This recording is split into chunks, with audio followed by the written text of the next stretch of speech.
વિદ્યાર્થી મિત્રો જેડબલયુમાં આપણે છેલ્લે 22 દાખલા સુધી પૂરું કરી દો. હવે દાખલા નંબર 23 થી શરૂ કરીએ છીએ. તો દાખલા નંબર 23 જો a b c સમાંતર શ્રેણીમાં હોય a, b, c સમાંતર શ્રેણીમાં છે તો શું લખી શકાય? પહેલા અને ત્રીજા પદનો સરવાળો મધ્યમ પદ કરતા બમણો. એના પછી આપી છે p q r સ્વરિત શ્રેણીમાં છે. કઈ શ્રેણીમાં? સ્વરિત શ્રેણીમાં છે. તો શું લખી શકાય મિત્રો? તો આમના પદોના અભ્યાસ કરો તો 1/p 1/q 1/r કઈ શ્રેણીમાં થાય? સમાંતર. અહીંયા જ લખું. ચલો 1/p 1/q 1/r સમાંતર શ્રેણીમાં છે. એટલે સ્વરિત શ્રેણીના પદોના અભ્યાસ કરો તો કઈ શ્રેણી થાય? સમાંતર શ્રેણી. બરોબર. હવે પહેલા અને ત્રીજા પદનો સરવાળો મધ્યમ પદ કરતા બમણો એટલે 2/q તો p + r / pr બરાબર 2/q તો અહીંથી q બરાબર 2pr / p + r બીજું પદ થશે. એટલે જો ત્રણ પદો સ્વરિત શ્રેણીમાં હોય તો q બરાબર 2 * pr / p + r થાય. ક્લિયર? ત્રીજું આપ્યું છે AP BQ અને CR સમગુણોત્તર શ્રેણીમાં છે. AP BQ અને CR સમગુણોત્તર શ્રેણીમાં છે.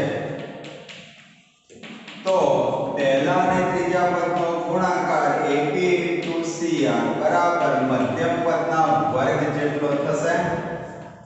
તો અહીંયા d2 q2 કહેવાય.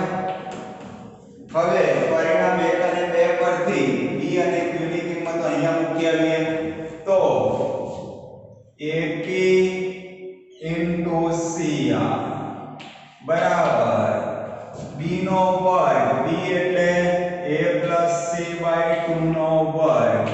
q નો વર્ગ એટલે 2pr / p + r નો વર્ગ. આટલું થશે. હવે શું કીધું છે કે p / r + r / p ની કિંમત શોધવી છે. કોની? p / r + r / p આની કિંમત કેટલી થાય છે? તો ફરી એક વખત ત્રણ પદો સમાંતર શ્રેણીમાં હતા તો a + c = 2b. ત્રણ પદો સ્વરિત શ્રેણીમાં હતા તો એમના અભ્યાસ સમાંતર શ્રેણીમાં તો પહેલા અને ત્રીજાનો સરવાળો મધ્યમ પદ કરતા બમણો તો ત્યાંથી q બરાબર 2pr / p + r લાયા. ત્રીજું આ ત્રણ પદો સમગુણોત્તર શ્રેણીમાં હતો એટલે પહેલા ત્રીજાનો ગુણાકાર મધ્યમ પદના વર્ગ જેટલો. તો b2 q2 એમાં b ની કિંમત અહીંથી અને q ની કિંમત અહીંથી આપણે મૂકી ત્યાં એટલે આટલું થશે. હવે જમણી બાજુ a + c નો વર્ગ છેદમાં 4 4p2r2 / p + r નો વર્ગ. તો 4 4 કેન્સલ. બંને બાજુ એક pr કેન્સલ. તો અહીંયા શું રહેશે? માત્ર ac રહેશે. a + c નો વર્ગ pr / p + r નો વર્ગ. તો આ પદ આપણું સામે લઈ જઈએ ac આના છેદમાં લઈએ તો p + r નો વર્ગ / pr બરાબર a + c નો વર્ગ / ac. હવે વિસ્તરણ કરીએ તો શું થશે? p2 + 2pr + r2 છેદમાં pr a2 + 2ac + c2 ભાગ્યા ac. ભાગલા પાડો તો p / r + 2 r / p a/c + 2 c / a બંને બાજુ 2 કેન્સલ. તો p / r + r / p બરાબર a/c + c / a. તો આપણો ફાઇનલ જવાબ થશે. કે p upon r વત્તા r upon p નું મૂલ્ય a upon c plus c upon a r. Clear? દાખલા નંબર 24 મો.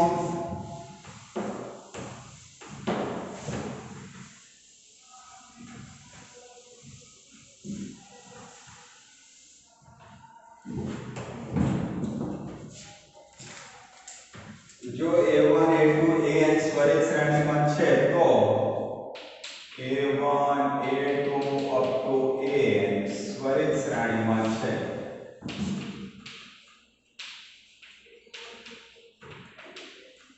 तो a1 a2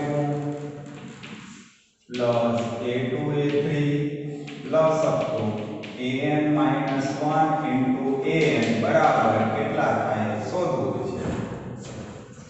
क्लियर? तो एना व्यस्त पदों 1 upon a1 1 upon a2 up to 1 upon a समांतर श्रेणी में जो कहेवाय.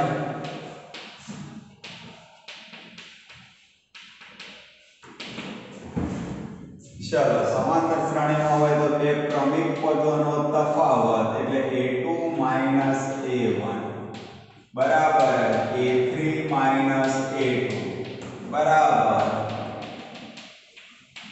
an minus 1 तफावत समांतर श्रेणी આપણે d ધારી લીધો એટલે ક્રમિક પદોનો તફાવત કેટલો ધારી લીધો d. ક્લિયર? હવે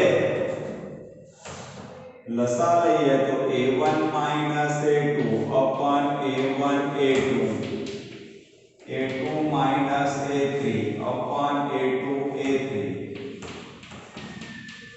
an minus 1 minus an upon an minus 1 an बराबर d.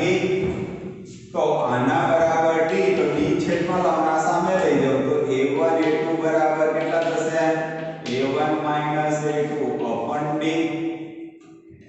એ જ રીતે a2 a3 બરાબર a2 minus a3 upon d. तो an minus 1 minus an upon d बराबर an minus 1 into an થશે an minus 1 into an થાય એટલો. હવે a1 a2 વત્તા a2 a3 વત્તા up to an minus 1 into an. તો આનું મૂલ્ય કેટલું a1 minus a2 upon d a2 minus a3 upon d up to an minus 1 minus an upon d બધામાંથી 1 upon d કોમન तो કૌંસમાં a1 minus a2 વત્તા a2 minus a3 up to an minus 1 minus an થશે.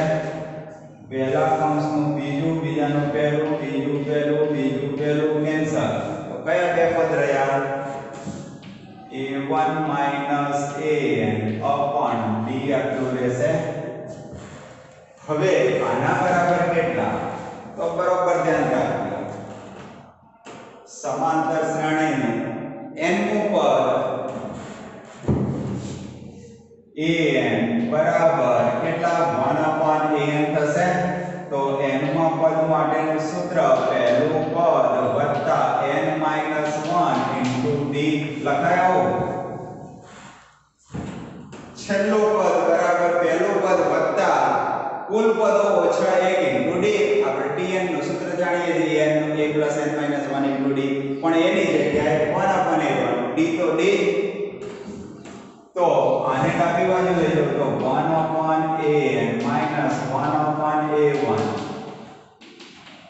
અને અહીંયા લસા લઈએ તો a1 minus an upon a1 an બરાબર n minus 1 into d. તો આ d અહીંયા લઈ જાઓ a1 an અહીંયા લઈ જાઓ તો અહીંયા કેટલા થશે a1 an આપણો જવાબ કેટલો આવશે n - 1 a1 an આટલો થશે ક્લિયર પડી સમજ તો n પદો સ્વરિત શ્રેણીમાં હતા તો એમના વ્યસ્ત પદો સમાંતર શ્રેણીમાં થાય અને સમાંતર શ્રેણીમાં હોય તો બે ક્રમિક પદોનો તફાવત d ધારી લીધો તો બધા બરાબર d સરખાઈએ તો ત્યાંથી આપણને a1 a2 a2 a3 an - 1 into -an આની કિંમત મળશે ક્લિયર પછી આ બધાનો સરવાળો એમાં બધા મૂલ્યો મૂક્યા 1/d કોમન લીધો સરવાળો કરે તો આટલું રહ્યું હવે શ્રેણીનું nમું પદ 1/n બરાબર પહેલું પદ વત્તા n - 1 into d નો ઉપયોગ કર્યો તો ત્યાંથી આપણને a1 - an છેદમાં d બરાબર n - 1 into a1 an મળે તે મૂક્યા તો એ આપણો જવાબ થઈ ગયો ક્લિયર ના પછી દાખલા નંબર 25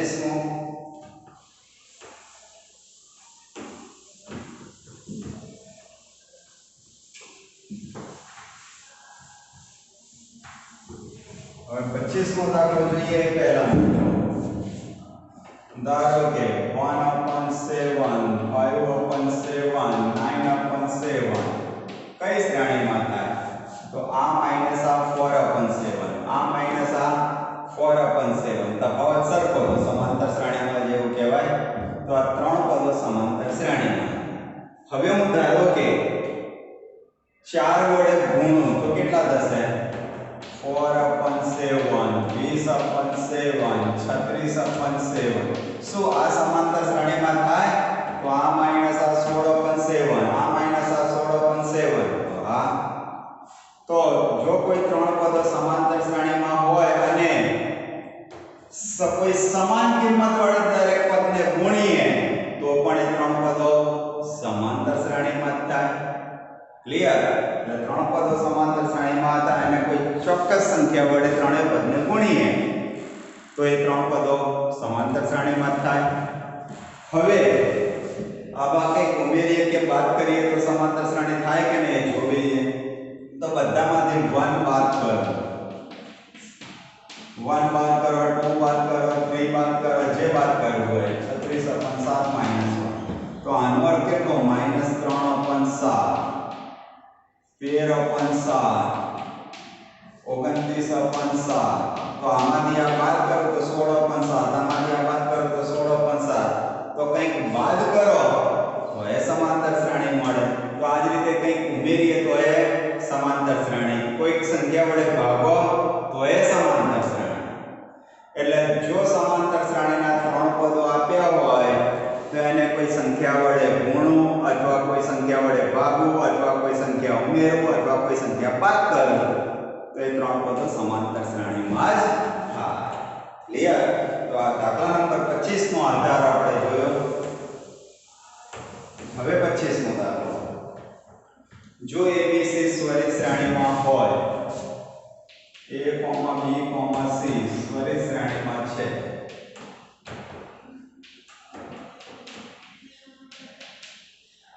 તો A/B plus C minus A B/C plus A minus B C/A plus B minus C કઈ શ્રેણીમાં છે શોધવાનું છે ક્લિયર તો 1/A 1/B 1/C સમાંતર શ્રેણીમાં જેવું કહેવાય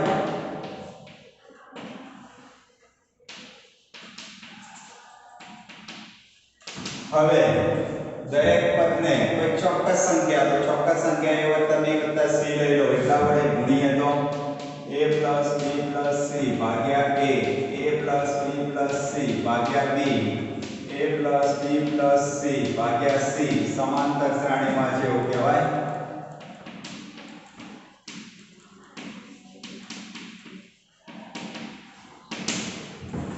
હવે દરેકમાંથી બે બાદ કરો तो a plus b plus c Bhagya a minus 2 a plus b plus c Bhagya b minus 2 a a plus b plus c ભાગ્યા c minus 2 સમાંતર શ્રેણીમાં જ છે એવું કહેવાશે. બે બાદ કરીએ તો લસા લઈએ તો b plus c minus a upon a c plus a minus b upon b a plus b minus c upon c તો લસા લેવાથી એ સમાંતર શ્રેણી જ રહેશે. તો આ ત્રણ પદો સમાંતર શ્રેણીમાં છે તો એમના વ્યસ્ત કરું તો કઈ શ્રેણીમાં છે? તો સ્વરિત. તો આનો વ્યસ્તા આનો વ્યસ્તા આનો વ્યસ્તા તો આ ત્રણ પદો સ્વરિત શ્રેણીમાં છે એવું કહેવાય. ક્લિયર? તો ફાઇનલ જવાબ શું આવશે? સ્વરિત શ્રેણીમાં છે કહેવાશે. એટલે ત્રણ પદો સમાંતર શ્રેણીમાં સ્વરિત શ્રેણીમાં હતા ABC તો આ ત્રણ પદો સ્વરિત શ્રેણીમાં થાય. ક્લિયર? દાખલા નંબર 26મો હવે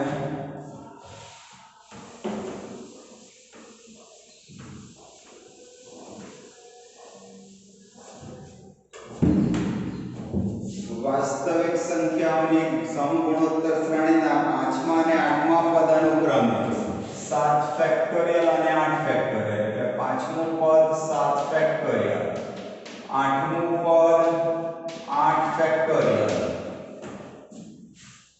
જો સમગુણોત્તર શ્રેણીના પ્રથમ n પદોનો સરવાળો એટલે Sn બરાબર 2205 તો n-3 ની કિંમત કેટલી થાય એ શોધવું છે આપણે. સોરી n ની કિંમત કીધી છે કે n-3 ની હું જોઈ લઉં. n ની કિંમત જ શોધવી છે તો n બરાબર ખાલી જગ્યા એવું શોધવું છે. ક્લિયર?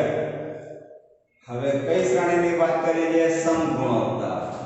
તો ધારો કે સમગુણોત્તર શ્રેણી a ar સ્ક્વેર આવી લઈએ તો એનું પાંચમું પદ એટલે ar ની 4 ઘાત 7 ફેક્ટોરિયલ બરાબર 5040. આનો અર્થ ar ની 7 ઘાત 8 ફેક્ટોરિયલ બરાબર 40320. હવે 2/1 લઈએ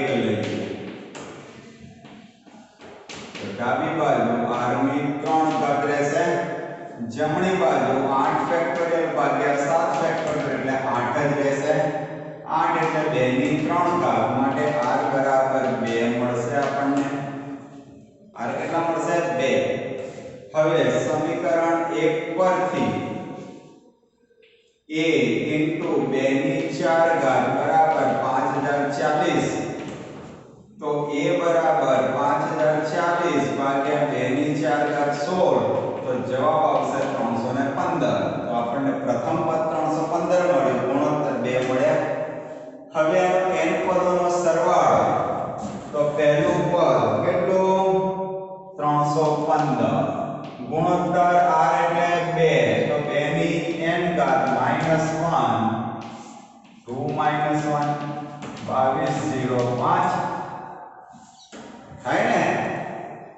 તો અહીંથી 2 ની n ઘાત -1 2205 છેદમાં 315 તો 7 જવાબ આવશે. તો 2 ની n ઘાત બરાબર 8 બરાબર 2 ની 3 ઘાત માટે n બરાબર 3 તો આપણો જવાબ કેટલો થયો? 3. ક્લિયર? તો આપણે n નું મૂલ્ય શોધવાનું હતું એ શોધી કાઢ્યું. તો આ દાખલા નંબર 26 તો સહેલો જ થયો છે મિત્રો. હવે દાખલા નંબર 27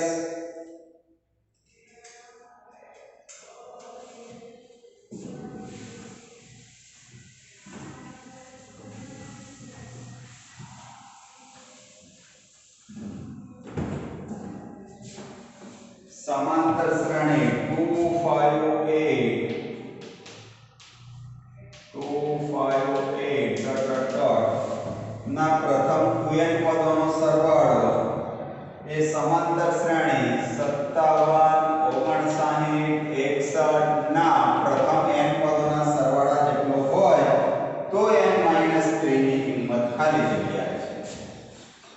આપણે કોની કિંમત શોધવી છે? n-3. સારું, પહેલું પદ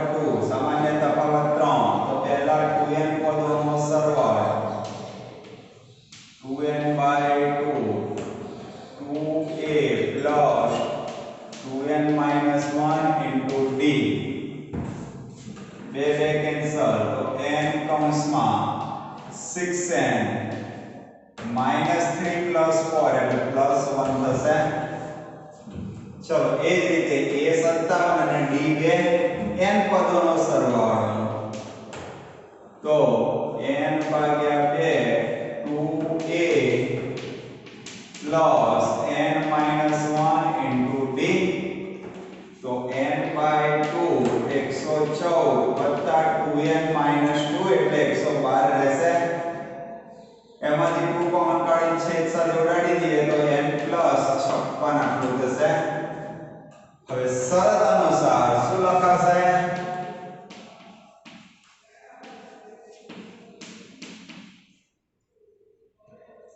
પહેલા 2 આ શ્રેણીના પ્રથમ 2n પદોનો સરવાળો આ શ્રેણીના પ્રથમ n પદોના સરવાળા જેટલો છે, એટલે કે n * 6n + 1 બરાબર n * n + 56. તો બંને બાજુ n કેન્સલ. ક્યારે કેન્સલ કરાય? n 0 ના હોય ત્યારે. તો n તો 0 ના જ હોય, કુલ પદોની સંખ્યા 0 હોય ના હોય. તો અહીંથી 6n + 1 બરાબર n + 56, તો 5n બરાબર 55 માટે n બરાબર 11, તો n - 3 બરાબર 11 - 3 બરાબર 8. તો આપણો જવાબ 8 થશે. n - 3 ની કિંમત 8 થાય. ક્લિયર? તો દાખલા નંબર 27 થયો મિત્રો. હવે દાખલા નંબર 28 મો.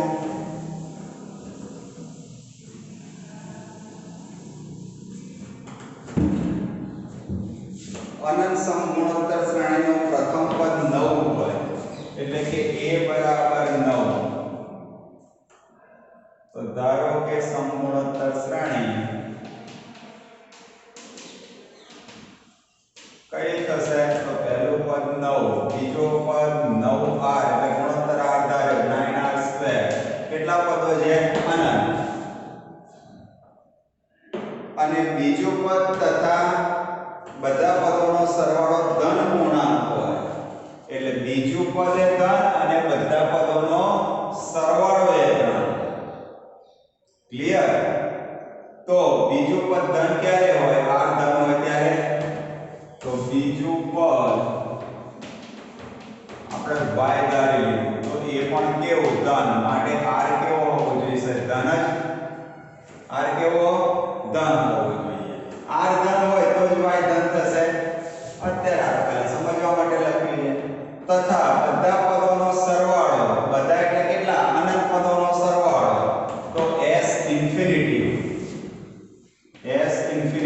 એ પણ કેવા? ધન. ક્લિયર? સારું. હવે s ઇન્ફિનિટી અનંત પદોના સરવાળા માટેનું સૂત્ર શું હતું? a/1 - r હતું. શું હતું? s ઇન્ફિનિટી નું સૂત્ર a/1 - r.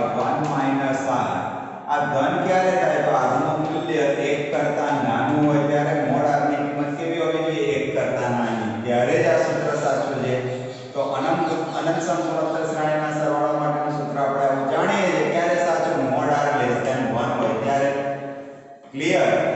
તો મોડ r <1, મોડ r એટલે કેટલા થશે? તો મોડ y/9 <1, માનાંક દૂર કરીએ તો y/9 <1, 9 વડે ગુણીએ તો -9 y +9, પરંતુ y ધન છે માટે 0 y 9 થશે.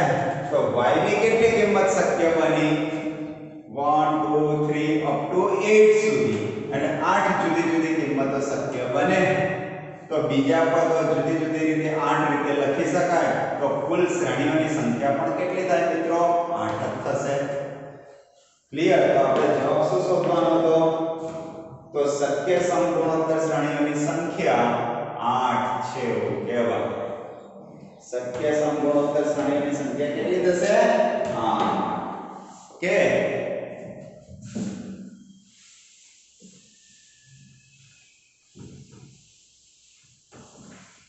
હવે દાખલા નંબર 30 પહેલા જોઈએ. શ્રેણીમાં છે તો ધન પૂર્ણાંક ક્રમયુગ જોડે AB ની સંખ્યા 6, A, B સ્વરિત શ્રેણીમાં છે.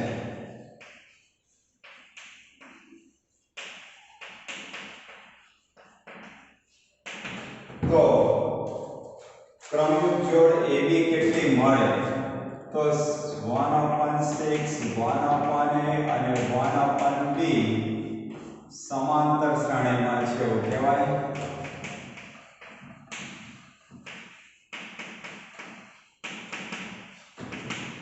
તો પહેલા અને ત્રીજા પદનો સરવાળો મધ્યમ પદ કરતા બમણો થાય. તો હવે 1/B બરાબર 2/A minus 1/6 તો 12 - A/6A તો B બરાબર 6A/12 - A. હવે A ની જુદી જુદી કેટલી કિંમતો શક્ય બને કે જેથી B પણ પૂર્ણાંક થાય. A પૂર્ણાંક જ લેવાનો. ચલો A 1 લઉં તો 6/11 શક્ય નથી. A 2 લઉં તો 12/10 શક્ય નથી, કારણ કે 12/10 એટલે તો 1.2 પૂર્ણાંક નથી. ચલો A 3 લઉં, A ની કિંમત તે કઈ શક્ય બને અહીંયા લખવાની. A 3 લઉં તો 18/9 શક્ય છે. A 4 લઈએ તો 24/8 શક્ય છે. A 5 શક્ય નથી. A 6 લઉં તો 36/6 એ પણ શક્ય છે. 7 લઈએ તો 42/5 શક્ય નથી. 8 લઈએ તો 48/4 શક્ય છે. 9 લઈએ તો 54/3 એ શક્ય છે. પછી 10 લઈએ તો 60/2 એ શક્ય છે. 11 લઈએ તો 66/1 એ શક્ય છે. 12 તો લેવાય નહીં, અને 12 કરતા મોટી કિંમત લઉં તો પછી છેદ ઋણ થઈ જશે. આપણે તો A અને B બંને ધન કરવા હતા. ક્લિયર? તો A ની કેટલી કિંમત શક્ય બની? 7. તો B ની પણ કેટલી કિંમત શક્ય બનશે? 7. તો ક્રમયુગ જોડ AB ની સંખ્યા 7 છે એવું કહેવાય. કઈ રીતે? તો A 3 લઉં તો અહીંયા 18/9 એટલે 2 તો 3 2 એક ક્રમયુગ જોડ આવી થાય. પછી A 4 લઉં તો 24/8 3 થશે તો 4 3 આવું થાય. 6 લઉં તો 36/6 તો 6 6 ક્રમયુગ જોડ આવી. પછી 8 લઉં તો 48/4 12 તો 8 12. પછી 9 લઉં તો 54/3 18. પછી 10 લઈએ તો 60/2 30.